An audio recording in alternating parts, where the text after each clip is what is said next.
And welcome back again kapatid. Ayan, dito ako ngayon sa kaibigan ko, kapitbahay ko lang to kapatid. Itong hawak ko na labuyo, ayan. Unang huli niya yan. Kanyang pangati. Ayan, magandang labuyo din. Yan, huli niya. Yan kapatid.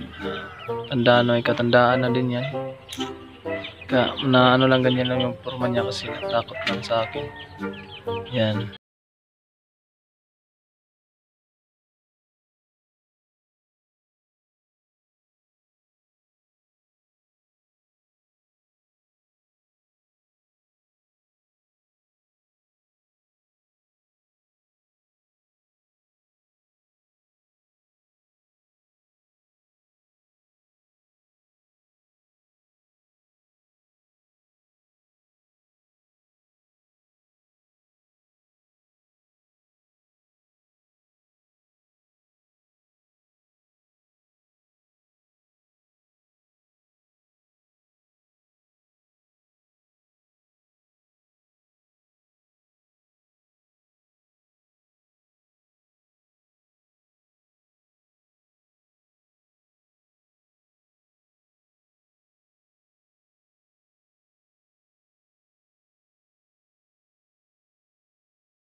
And welcome back again kapatid. Yan, dito na tayo sa aking pangiting. Yan, kinulayan ko na yan kapatid.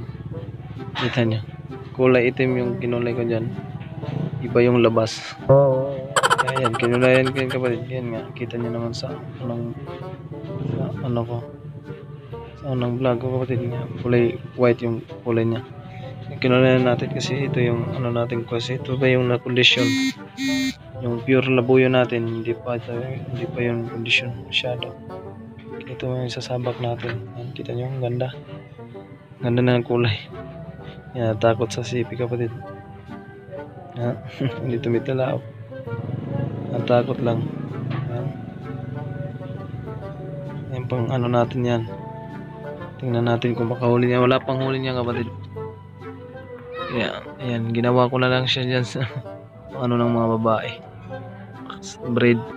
Yan, kapatid, tingnan natin kung makahuli ba to. Wala pa kasi ang huli. Tingnan natin. Ang gandang tilak niya kapatid.